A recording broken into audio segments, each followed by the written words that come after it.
Hello and welcome to Media7. I'm Russell Brown. This week we look at training for an industry in change. Are we teaching more new journalists than there are jobs in journalism? And are we teaching them the right things? To get us rolling, Jose Barbosa surveys the territory. That was Frith Munro. She's just graduated from journalism school. It's been 3 years of hard graft, spurred on by the promise of something grand. Welcome to the exciting, demanding and fulfilling world of journalism. Careers in this fast-growing field offer huge potential for graduates with the right training. But 8 months in, she's chained to a backroom job on a suburban paper, tuning out articles that are little more than press releases about condom surveys and exposés about home renovation.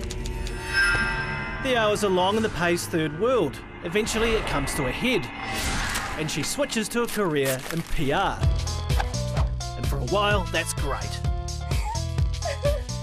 But she spends most of her time babysitting a marginally talented TV knob. She fires off press releases about condom surveys and her clients' bowel movements until every last bit of her soul is scraped away. And the only way out is to do a Sylvia Plath. Now, we're exaggerating greatly here, of course. Print journalists usually use arsenic. But real questions have been asked of our journalism and broadcasting schools. Do they promise too much? And are they in fact teaching the next generation of journalists properly?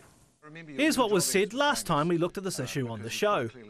Politics are run by people who probably haven't been near a newsroom for decades, sometimes if ever, you wonder. So you're not talking about working journalists who know what goes on in a newsroom. What you want is a good young person with scepticism, an inbuilt bullshit detector.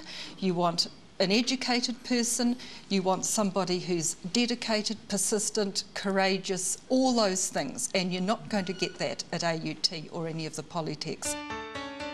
So we thought we'd have a chat to some graduates and see what they thought of the courses they were taking now, and what they thought their prospects were once they hit the real world. I wouldn't call it grim so much, but it's not like jobs are being chucked at me either. I sort of expect something like some kind of sub-editing role where I kind of proofread work at one of the outsourcing places. I'm generally a very positive person, and in regards to finding work after my studies, I'm positive as well and quite optimistic. However, I'm aware that there are so many, thousands probably, wanting to have similar jobs. The qualification, it's not a guarantee of a job. It was described to me as a ticket, so you get the qualification and then it's up to you to use the other tools at your disposal, like networking and things like that, to get the job. Was there enough of an emphasis on teaching you how to use new media? I think it's kind of a grey area, and maybe because our lecturers aren't actually journalists at the moment, maybe they're not 100% sure how to use it effectively as well. But yeah, I don't think there's a huge emphasis on it, aside from in an ethical, legal sense. In the first year of Auckland University, for example, media studies, you have 300 people doing media studies. They don't all end up majoring in it, but a fair amount does. And so that's my question, where do they go? I do understand the university side, of course, they want their money, they want their funding, but is it good for the students at the end of the day? So what are the chances of either of you going into PR? Hope not, but I heard the money is 3 times as much. I don't want to go into PR. No. Not at all. Jose Barbosa there. Now, as ever, Sam Mulgrew has the numbers in the source. It's not news that a degree takes you places in New Zealand would. Around 38% of us have a tertiary qualification, and for prospective scribes, the days of starting a career by fetching coffee and cigarettes for the editor of a rural newspaper are long gone. You must have spent at least a year studying the craft. The Journalists Training Organisation, formed following the 1992 Industry Training Act, structures and regulates journalism schools. In the last 20 years, the number of journalism schools in New Zealand has doubled.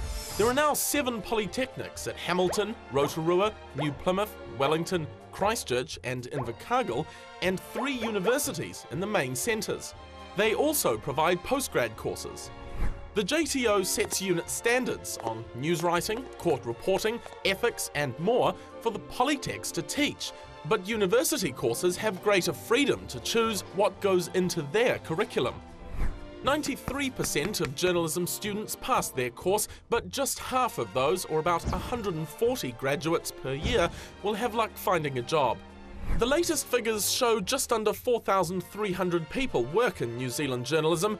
It remains to be seen whether an arguably shrinking industry can support the constant influx of hopeful batch-baked interns. Are there jobs for these graduates, and are they being trained for the jobs that are there? Sam Mulgrew there. I'm joined now by a research leader at the New Zealand Broadcasting School in Christchurch, Ruth Sanker, and I'm glad you could join us. Mother Nature conspired otherwise, but we got you here. And recently retired Communication Studies lecturer at Unitec in Auckland, Ed Mason. And welcome to you as well. You've been an audience member, I think we calculated, about 50 or 60 times. So at least 50 or 60 times. It's nice to get you up here, I must say. No, it's nice to be here. Perhaps we could start, Ruth, by talking about exactly what you teach, what the courses are. We are involved in journalism education as well as other craft disciplines.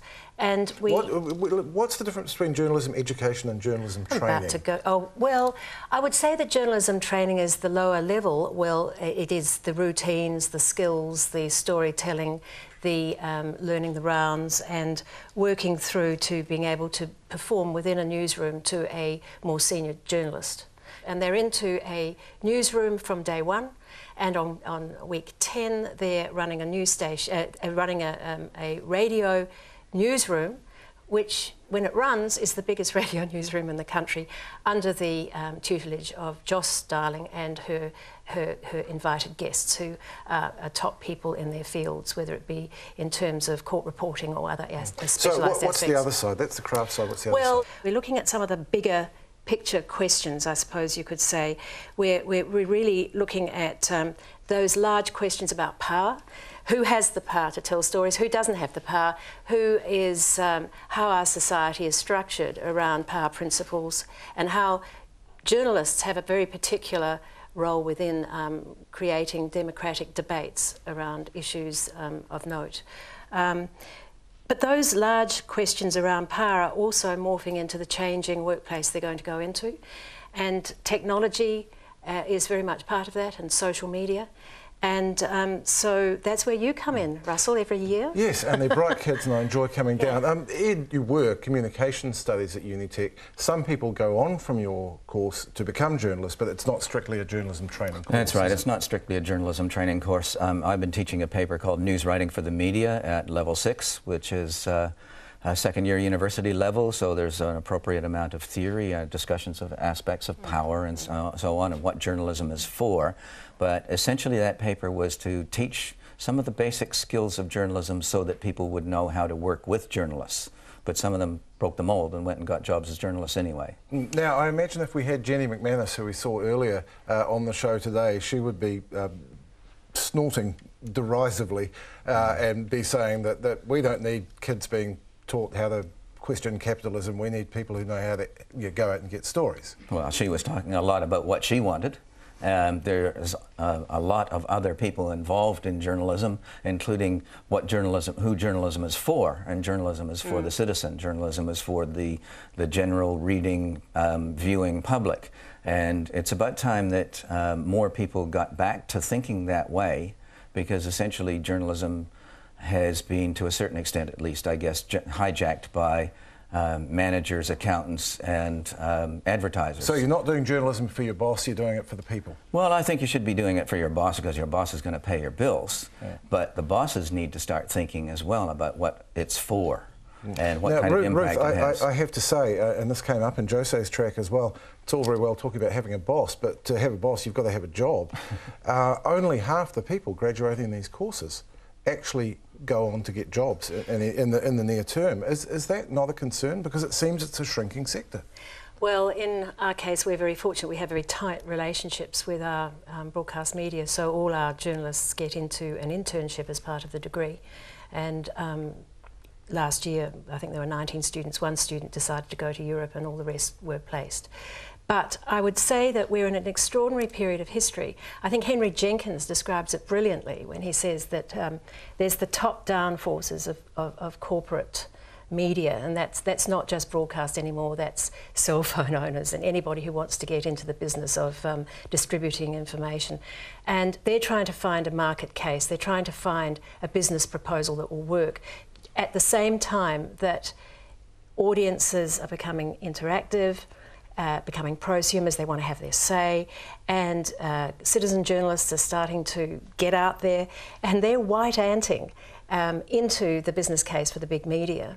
And yet, that white-anting still hasn't evolved new jobs that perhaps will make money. No, and so you've got this extraordinary situation where we have to be honest and say we don't know where the jobs are anymore. We work to something called a graduate profile, which means that we decide what we think our graduates need to go out with, and then we work back from that to decide what we need to equip our students with. And we're finding more and more we're having to talk with you and people like Helen Baxter and people who can start to probe the new avenues for news and generating communities around news and issues around participation from audiences. But there are still jobs out there. Which is encouraging. I mean, it is a different world, isn't it? Do you think there are new skills that have to be taught and new understandings, basically? There are some strong new skills that need to be taught, and emphasis on Facebook and social media and so on. And a lot of that was outside of my purview in my paper at Unitec because it was being taught in other parts of the Bachelor of Communication degree. And although quite a few of those students were going on to PR, I was always interested in the idea that people need to be entrepreneurial about jobs. Let's face it, all of your graduates, all of the graduates of all of those programs, the 250 graduates, are not going to be stars. And many of them are going to be people who got a reasonable sort of a background but may not think that this is a full-time job for them. And there may not be the kind of career ladder there used to be as well, I guess. It's not like you're going to go and spend 20 years working for the same newspaper. No, definitely not. And in fact, one of the things that may change, I think, in the near future is that where it used to be there was a career path where people went from journalism as far as they could go, and then for whatever reason went to public relations, as one of the clips said about making more money and having better surroundings and all that kind of thing. That people may very well want to move back and forth between those two careers. So it's a situation where journalism isn't necessarily your career, it's one of the things you may do in your working life. And I suspect for a lot of journalists it's been like that for a long time, that the career path was never going to be all that even. And some people would, work in different countries or work in different areas of, I'm from Canada originally, work in different parts of the country just for experience rather than just for the money and a career path. Well, we'll pause now and come back after the break with more on training for the modern media.